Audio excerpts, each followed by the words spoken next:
মই প্ৰথমে আমাৰ এই সাংবাদিক ভাইসকলক অশেষ ধন্যবাদ জ্ঞাপন কৰিছোঁ এইটো কামৰ প্ৰচাৰ কৰাৰ কাৰণে। আমি আজি আমাৰ এই ব্ৰহ্মপুত্ৰ গৰাখহনীয়া বান্ধ এটা সৰু প্ৰকল্প এটা হাতত লৈছোঁ। আজি তাৰ শুভ উদ্বোধনী হ'ল।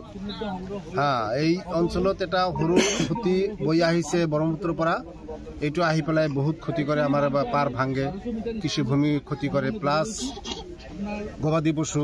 আৰু এই ঐতিহ্যমণ্ডিত আমাৰ যেটা বুঢ়াবুঢ়ী থান, বহু বছৰ পুৰণা এইটো থান। ইয়াতে হিন্দু মুছলমানৰ ৰঙালী বিহুৰ সময়ত এটা পূজা পাৰ্বণ হয়। তাতে এখন মন্দিৰ আছে। আমাৰ হিন্দু ভাইসকলে তাতে পূজা পাৰ্বণ কৰে, মুছলমানৰ হাতে ইয়াত সহযোগ কৰে যাতে এই অঞ্চল এইটো বান্ধ যদি দিয়া যায় তেনেহ'লে সেইটো বহুত এলেকা কৃষিভূমিও ৰক্ষা হ'ব আৰু ৰাইজৰো মানে অলপ ৰক্ষা পাব। গৰাখহনীয়াৰ পৰা বহুত মাটি বাৰী ঘৰ দুৱাৰ ভাঙি গৈছে।